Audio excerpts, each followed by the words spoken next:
Hey guys, it's Crossroads here. Today we're going to talk about Palantir and this war that they've declared with the New York Times and frankly vice versa. If you're not familiar with it, let's take a look and we'll talk about at the end of this video stock implications. This is again my biggest position. It's a little bit under half of my portfolio and it's one of my favorite companies out there. So I am biased. I've done a lot of research in Palantir, hundreds and hundreds of hours.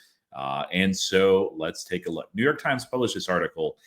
Trump taps Palantir to compile data on Americans. And this is a gift article. I think you can access it for the next week or two for free. It's an interesting read, and there's a lot of misconceptions about Palantir. I think that they may have dodged in some of the wording that they used, coming flat out with lies, but there's a lot in there basically insinuating that Palantir is or could be used to spy on Americans and compile their data so big bad Trump will do horrible things. I'm not sure what that is. And the reality is they have a fundamental misunderstanding of what Palantir does. Basically, think of it like an operating system, but for a business. But think about like when you install Windows on your computer, you have a hard drive, you have your own data on there.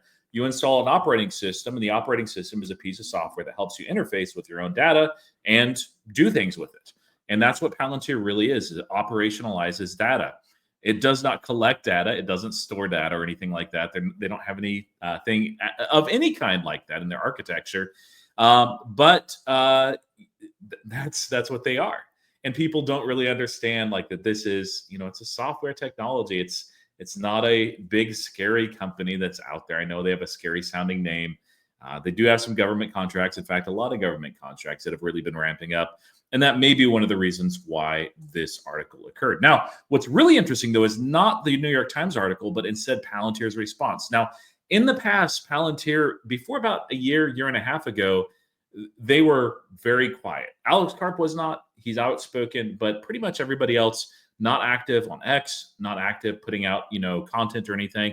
And for whatever reason, they began ramping up communication with shareholders, with people that were interested in the company, because there's a lot of misconceptions around Palantir. At least that's one of the reasons. And so they actually fired back with this. They said the recently published article by the New York Times is blatantly untrue. Palantir never collects data to unlawfully surveil Americans, and our Foundry platform employs granular security protections. If the facts were on its side, the New York Times would not have needed to twist the truth. And so Palantir said, no, absolutely not. This is incorrect. Now, a lot of people retweeted this and went one step further than what the New York Times did. The Unusual Wells is probably the biggest offender, but they essentially came out and said Palantir is collecting data on Americans. It's like, okay, that's a good way to get sued. So don't say that, guys. You can think what you'd like, but it's not factual. So another thing that Palantir put out too, they created this organization a little while ago because there are ways that technology from Palantir can be abused. Just like if you install your Windows operating system on your computer and then you hack into the Social Security Administration, should Microsoft be blamed? Well, probably not. But nevertheless, it can be used in a nefarious way, just like Palantir technology. They do what they can on a granular level as far as permission to prevent that. And they've even chosen to not to pull back on a contract where there were some severe concerns with an international contract. But beyond that, largely, they of course have been tasked for a lot of good stuff on the commercial side and also a lot of good on the governmental side, and then some controversial stuff with Maven specifically, with ICE, and of course with Ukraine and Israel as well. So it's not a company that everybody is comfortable investing in because there is a defense contractor side of things, because they provide that software infrastructure on the background. And so I understand people saying and saying that they're squeamish or they're uncomfortable with Palantir for that reason. That makes sense to me. Yeah, personally, I don't think that way. But saying that it is a data company that stills or compiles or has your data is just wrong. This goes into a little bit on the technical side itself. So if you're curious, you can actually go into that. But let's look a little bit further. So Palantir didn't just stop there. If you look actually on X, Trump and Musk divorce is getting a lot of the focus instead of the Palantir article. I think it might have been a little bit different if this had come out at a different time. And Then Palantir did one step further. So rather than just saying, you guys are wrong and just moving on, they said, if you'd like to meet Dr. Karp in 90 seconds, identify the technical errors in this article, DM us a video in the next 24 hours. Whoever finds amazing accuracies gets an interview with him. And this has spawned a lot of people. I didn't have time at the time, and I probably wouldn't have won anyway. I'm not the most technical guy when it comes to the programming. But this was Dr. Karp's idea himself. So little fun contest there. And beyond that, there's also some people that are Palantirians, but I won't show too many of those that have taken time to detail the architecture, but even some non-Palantir people as well that have gone on and said, you know what? It's utterly ridiculous that the New York Times would say this because A, it's flat out wrong. They either don't understand the technology at all, or they're just being nefarious at this point. And then firing back with things like this. So this is Stephen Sinofsky, and he's not working at Palantir or anything. He's just a technical guy. And he talks about 20 years ago when first adding tracking protection to Internet Explorer, New York Times was one of those considered surveillance capitalism. And it details a lot of this information. Bill Rivers, likewise. Bill, I believe, he works with Palantir, used to be Department of Defense. He fired back too, and he said, hey, Palantir doesn't collect data on Americans. The New York Times, it absolutely does. And this is like third-party information. This is not just take Palantir's word for it. So it is a bit ironic that Palantir would point out and say, okay, you guys are accusing us of potentially stealing Americans' data, which, I mean, that's their software. That's not what they do. Instead, it's actually you guys that are stealing and monetizing American data. So very fun twist right there. On a more technical side, if you're interested, Chad Waldquist works for Palantir. He does a great job with communication, breaking down technical concepts as well. And he really goes into both on the Palantir side, but also here on the New York Times, talking about just basically their being one of the worst offenders in the internet of stealing your data and selling it to others as well. So it's, again, quite ironic. This is Palantir very much on the warpath. Now, New York Times, they were not taking it lying down. And so they issued not only a comment where they said, no, we're actually factual in everything that we do, and we're absolutely right. They launched two other hit pieces on Palantir. And so this one is on the compensation of Alex Karp, which is very rich. This is a company that he's been at for almost 20 years, and stock-based compensation is a big part of Palantir. So he's one of the richest men in the world because of his time at Palantir, because it's done so well as a stock.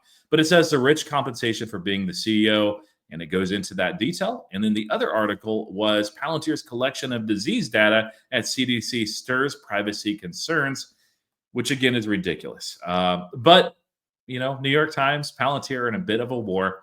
Now, I want to play this little video here and show Alex Karp's response. Now, the reason for this is Alex Karp was at an interview. Actually, one interview was canceled, but this is on CNBC itself, where in essence, they ended up asking him about the New York Times article. There are some other pieces in this as well, but let's take a listen. 50 or 60. But the more important thing is we are not surveilling Americans. We are not building a database. By the way, I do think that there's one or two bad words here. So if you have kids, maybe just put it on mute for a second. And if you wanted to do that, the last platform in the world you would buy is Palantir. And don't believe me, spend 10 minutes and look at the architecture of our product, 10 minutes. And then see how ridiculous that is. By the way, writing ridiculous shit in a highly charged environment is dangerous. And the New York Times should take responsibility for the danger they're putting out in the world. There really are people who believe that crap. Well, they believe that. One thing that's true, though, is that you have increased your contracts with the government. And the contracts Sarah Eisen goes into have increased with Palantir. The government revenue is growing rapidly. And usually that's when Palantir gets the biggest pushback. It's not other times when they're not getting massive contracts.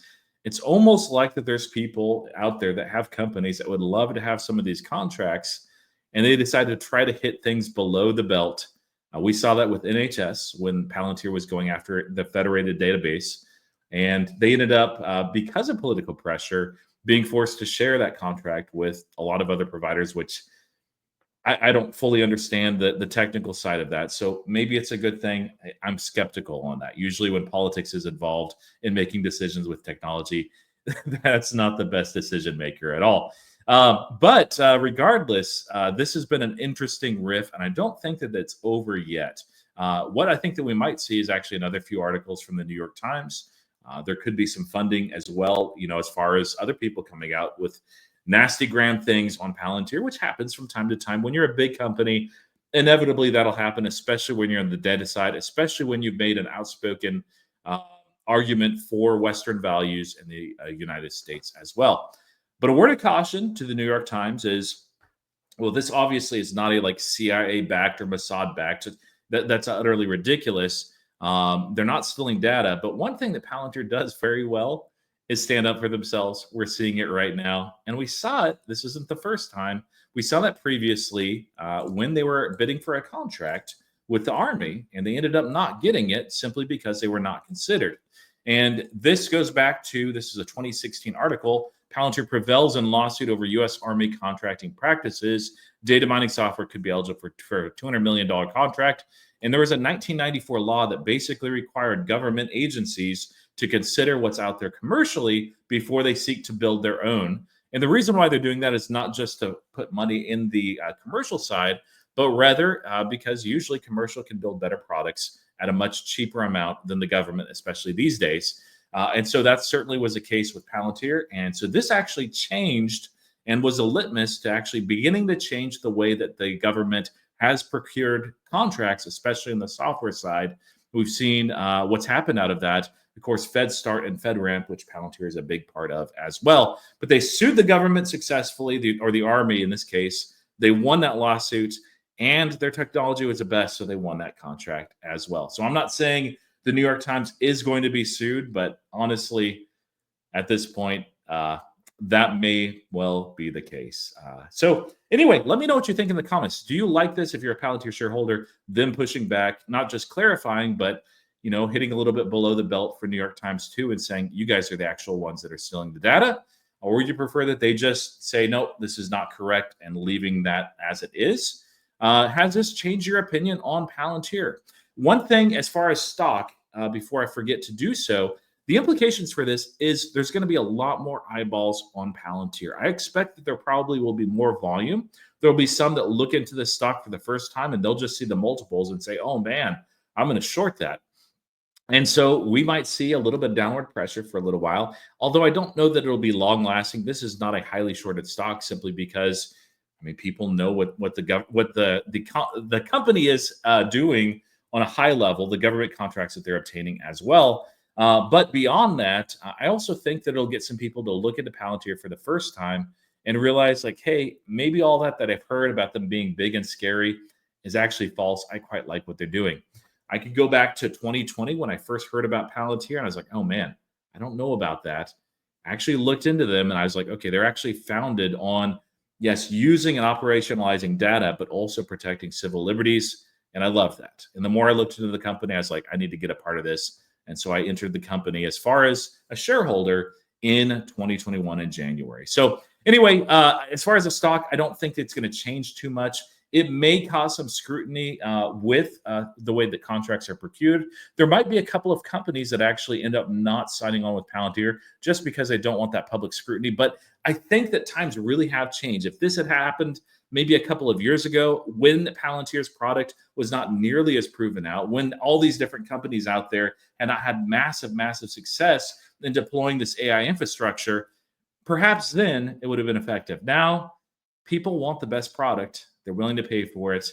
And they're also willing to say, hey, we're using Palantir. Anyway, now let me know what you think in the comments. And as always, thank you for watching, commenting, and subscribing. Until next time, happy investing.